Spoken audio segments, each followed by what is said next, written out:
ये प्रथम कार्यक्रम हो रहा। हम लोग बाबा जी के सत्संग, हमारे जैसे वक्ताओं के सत्संग बहुत कुछ सुन चुके हैं, लेकिन बात क्या है यह समझना मुश्किल हो गया। पहले तो आज पहला दिन है, छोटे छोटे शब्दों में समझाता हूँ।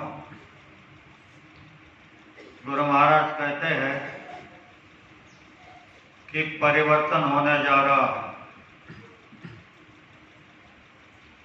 परिवर्तन ऐसा वैसा नहीं, बहुत भारी परिवर्तन। और इस धरती पर हमेशा छोटे बड़े परिवर्तन होते रहते हैं, लेकिन ये युग का परिवर्तन है। पीछे भी युग के परिवर्तन हुए, वह अवतारी शक्ति द्वारा हुए। अभी ये परिवर्तन प्रकृति के द्वारा होने जा रहा है। प्रकृति जानते हो, जल, पृथ्वी, वायु, अग्नि और आकाश, इन तत्वों के द्वारा परिवर्तन होने जा रहा है। इसका थोड़ा नमूना 8-9 साल पहले आपने देखा नेपाल और उत्तराखंड में क्या हुआ।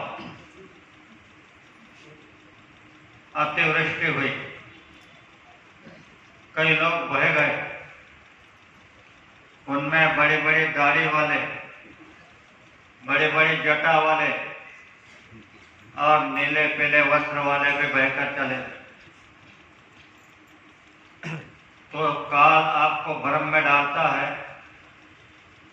भगवान कृष्ण ने कहा है, यदा यदा धर्मस्य ग्लानिर्भवति भारत, जब भारत देश में धर्म को ग्लानि बनेगी तब मैं आऊंगा। तो क्या करूंगा? अभ्युत्थानम अधर्मस्य तदात्मानं सुजाम्यहम् परित्राणाय साधूनां विनाशाय च दुष्कृतां धर्म संस्थापनार्थाय संभवामि युगे युगे।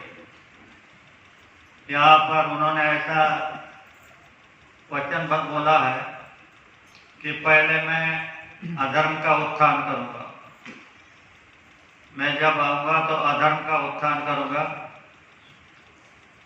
और परित्राणाय साधूनां, साधु की रक्षा करूंगा, विनाशाय च दुष्कृतां, दुष्कर्म करने वाले का विनाश करूंगा। तो अगर साधु का रक्षा करने का अभिवचन भगवान कृष्ण का है, तो ये लोग कैसे बह के चले गए? इसमें एक गूढ़ रहस्य है। पहले साधु यानी क्या? साधु जटा बाल का नाम नहीं, नीले पीले वस्त्रों का नाम नहीं। साधु जो आत्म साक्षात्कार की साधना करता है उसे साधु कहते हैं। तो प्रेमियों, बाबा जी की करामत समझो। बाबा जी ने आपको साधना का हुक्म दिया है। मोहल्ले के लोग शाम को आंगन में सभी लोग बैठ करके साधना करें। साधना एकांत में होती है, मैदान में नहीं। और इसमें एक रहस्य है, तुम जब आंगन में बैठ करके साधना करोगे तो वहां उस पार्लियामेंट में वो जो विनाशकारी शक्ति है उसको स्वामी जी दिखाते हैं कि ये देखो, ये साधु है।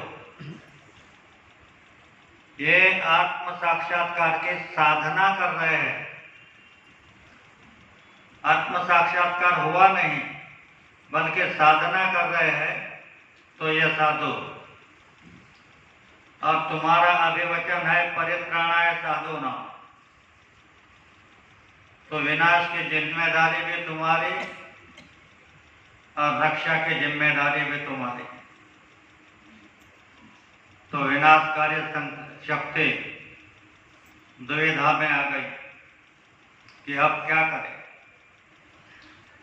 पुराने भविष्यवक्ताओं ने लिख करके रखा था, 97 में सत पड़े, 98 में काल, 99 में बिरला बचे, 100 में जय जयकार। यानी 2000 में परिवर्तन हो जाना था, लेकिन हुआ नहीं, क्योंकि परिवर्तन स्वामी जी के मर्जी से है। इस धरती पर कोई भी माई का लाल परिवर्तन नहीं कर सकता, बाबा जी ही परिवर्तन कर सकते हैं। तो मैं आप सभी भाई बहनों से प्रार्थना करता हूं कि आप कभी इस भ्रम में मत आना कि ये भाई बहुत ज्ञानी है, ये परिवर्तन कर देगा। बिल्कुल नहीं, परिवर्तन मालिक ही करेंगे। एक उदाहरण आपके सामने रखता,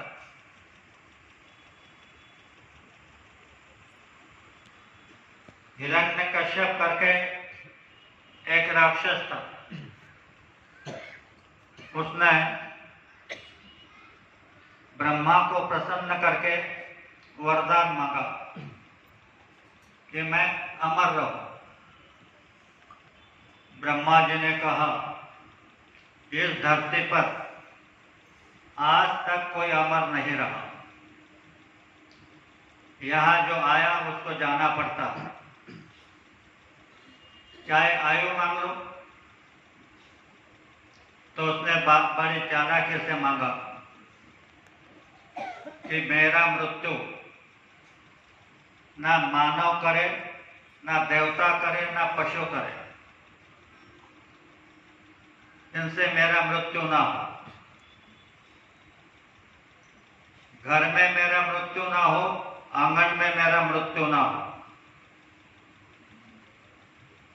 रात को ना हो, दिन को ना हो, शस्त्र से ना हो, अस्त्र से ना हो, ऐसे वरदान मांग लिए। और सारी प्रजा को कहने लगे कि मैं भगवान हूं, मेरा नाम लो, भगवान का नाम मत लो। तो उनके बच्चे प्रहलाद वो प्रभु का नाम लेता था, तो उसको बड़ा जर्जर किया, पहाड़ी से फेंक दिया, तब तक तेल की कढ़ाई में डाल दिया, वहां नारायण नाम से बच गया। इतना बड़ा नाम का प्रताप है। तो फिर भगवान ने देखा कि ये बच्चे को तकलीफ कर रहा है, तो भगवान ने नर सिंह अवतार लिया। यानी सिंह का मुख और शरीर नर का, ना मानव है ना पशु है, ऐसे अवतार लिया। और उसने कहा था कि दिन में ना मरूं, रात में ना मरूं। तो सूरज आधा डूब रहा था, आधा ऊपर था, तो उसको अपने घुटने पर लिया और उसने ये वरदान मांगा था कि घर में ना मरूं, बाहर ना मरूं। तो दरवाजे में जाकर के बैठा, हिरण्यकश्यप को ऐसा लेटा दिया और उसने कहा था कि शस्त्र से ना मरूं, अस्त्र से ना मरूं। तो उसके अपने नाखून से फाड़ दिया। यानी इतने वरदान लेने के बाद उसकी मौत हुई। और आप एक शब्द सुनते हो, बाबा जी जब स्टेज पर से बोलते थे पहले कि बच्चों शंका मत करना। शंका एक असुर है। हमने समझा कोई राक्षस होगा, पर इसका थोड़ा भेद समझो। पैदा हुआ सागर से, शंकासुर नाम कहलाते उसे। धूम मचाई देवता से, वेद चुराए ब्रह्मा से, सागर में छुप रहा। सागर में छुपाए वेद चार, सब सुर मिलकर गए क्षीर सागर साहेब का दरबार। बतलाया शंकासुर का हाल। फिर भगवान ने मत्स्य अवतार दिया, शंकासुर दैत्य मारा। तो आप कहोगे ये तो पुरानी बात है, आप यही भ्रम है आपका। आपके अंदर में भावनाओं का सागर है, जिसे भवसागर कहते हैं। उसमें से कोई भावना उधर आई तो शंका पैदा हो जाती है, और फिर उसी भावसागर में विलीन हो जाती है। फिर कोई कुछ भी कहे, तुम्हारे ऊपर कोई असर नहीं होता। तो कहते हैं निर्गुण निराकार, यानी जिसको गुण नहीं है, ना रजोगुण, ना तमोगुण, ना सतोगुण। निर्गुण निराकार, जिसका सृष्टि को आधार, जिसकी नीति से वेद बने चार। इसमें लिए भगवान ने 10 अवतार किया, दुष्टों का संहार और भक्तों का उद्धार। तो ये जो काल हुआ, ये 10 अवतार का हो गया है। मत्स्य अवतार तो मैंने आपको सुना दिया। उसके बाद में कच्छ अवतार। तो देव और दानव दोनों ने धरती को समृद्ध बनाने के लिए सागर का मंथन करने का आयोजन किया। मंदाचल पर्वत की मथनी बनाई, वासु के सर्प का रस्सा बनाया और लगने मत हैं। जब सागर का मंथन करने लगे तो पृथ्वी जाने लगी रसातल को। चिंता पड़ी सब देवता को। देवों ने किया भगवान का धावा। भगवान ने अवतार लिया कूर्म का, मंदाचल पर्वत को पीठ लगाया और धरती को रसातल जाने से बचाया। फिर आगे हिरण्याक्ष वराह अवतार। हिरण्याक्ष दैत्य बड़ा, उसने सब देवता को पीड़ा।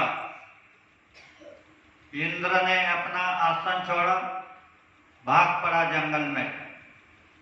यपी तपी सन्यासी छुपे गिरिकंदर में, पृथ्वी की घड़ी करके दबाई बगल में। ऐसा हिरण्याक्ष बना। फिर मालिक ने वराह अवतार धारण किया। वराह यानी सुवर, सुवर का अवतार लिया। हिरण्याक्ष दैत्य मारा, वराह अवतार पूरा हुआ। हिरण्यकश्यप का मैंने आपको बताया। फिर वामन अवतार, छोटा इतना बटुक। जहां बलिका हुए यज्ञ वहां गए। बलिका को कहे वामन, 3 कदम जमीन देना दान। तो वह बलि राजा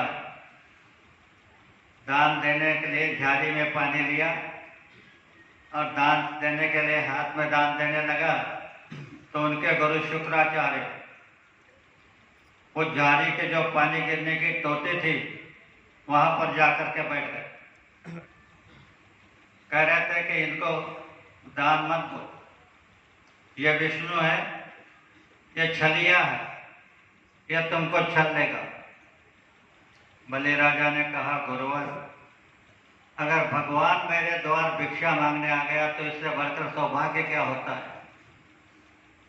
तो पानी देने लगा तो ये अंदर जाकर के बैठा था, भगवान जानता था।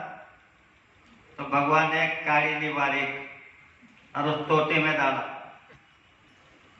तो उसकी एक आंख टूट गई।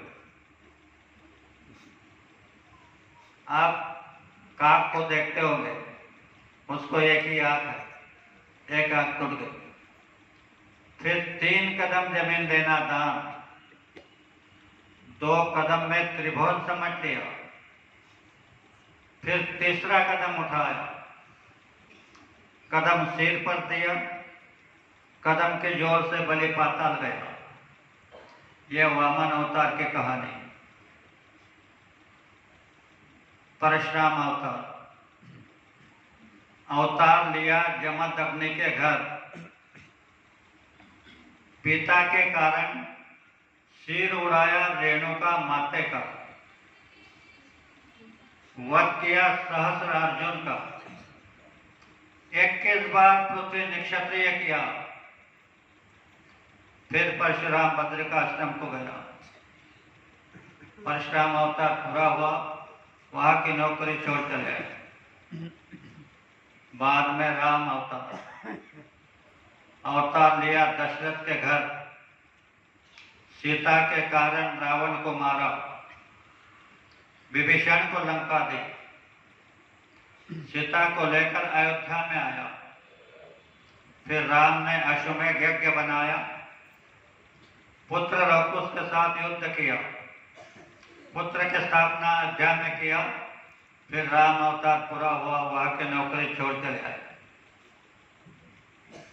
अब कृष्ण अवतार सुनो कृष्ण का। वध किया कौन चाणूर का, टूटा बंधन वसुदेव और देवकी का, राज्य दिया उग्रसेन को, ऋषिशाप भय यादव को, यादव गए निज धाम को। फिर कृष्ण अवतार पूरा हुआ, वहां की नौकरी छोड़ गए। बौद्ध अवतार, बौद्ध भगवान ने अहिंसा तत्व का प्रचार किया। हिंसा मत करो, अहिंसा से रहो, इसका प्रचार किया। वह युग पीछे चला गया है। अभी है कली अवतार, तो इसको अच्छी तरह सुनो कलयुग का साथ। घर घर में होने लगे टीकाकार, खिलना किसी को नहीं मिलता विचार, सब भ्रष्टकार होने लगा। फिर भगवान ने लिया अवतार, हुआ शब्द पर स्वाद, देखने लगा अलम का कारोबार। अब यहाँ धरती पर कोई भी देवता अवतार लेकर के नहीं आएंगे।